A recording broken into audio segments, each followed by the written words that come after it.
Hi friends, আমি প্রিয়াঙ্কা। আমার নতুন একটা ব্লগে তোমাদের স্বাগত। আমি ভালো আছি, আশা করি তোমরা সবাই ভালো আছো। এখন মাঝের মধ্যে বৃষ্টি হচ্ছে, চাই চারিদিকটা সবুজে সবুজ দেখে মনটাও বেশ ভালো হয়ে যায়।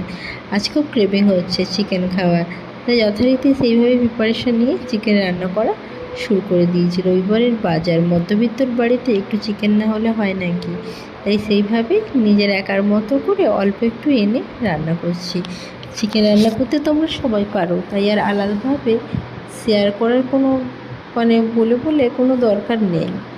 যেহেতু কর্মসূত্রে বাইরে থাকি, যখন বাড়িতে থাকতাম সেই রান্নাগুলোর কথা আজও খুব মনে পড়ে। আমার বাড়িতে চিকেনটা বরাবরই বাবা রান্না করে, কিন্তু রান্না করার আগে বাবাকে টুকিটাকি করে গুছিয়ে দেওয়ার দায়িত্ব বাড়ির সকলেরই ছিল। আমি আর বোন আদা রসুন ছাড়াতাম, মা পেঁয়াজ ছাড়াতো, আর বাকি কাজগুলো সবাই মিলেমিশে মোটামুটি করতাম। তবে বাবা রান্না করতো চিকেন, কারণ আমার বাবা চিকেনটা বেশ ভালোই রান্না করে। আমি যেখানেই চিকেন খাই মনে হয় যেন বাবার মতো চিকেন রান্নাটা কোথাও সেভাবে হয় না। আর বাবা চিকেন রান্না করতে করতে কষা মাংসর কটা পিস তো তুলে রাখতোই, মাও খেত, সবাই একসাথে খেতাম। আজ মাংস রান্না করছি, কিন্তু বাড়ির কথা খুব মনে পড়েছে। আর তোমাদের সাথে কথা বলতে বলতে দেখো আমার রান্নাটা প্রায় কমপ্লিট হয়ে গেছে। নিজে রান্না করেছি, খেতে মোটামুটি ভালোই হয়েছে। আর কি, খাই আমি এখন।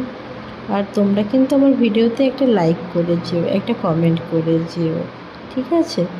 এখন আসি, টাটা বন্ধুরা, ভালো থাকবেন সবাই।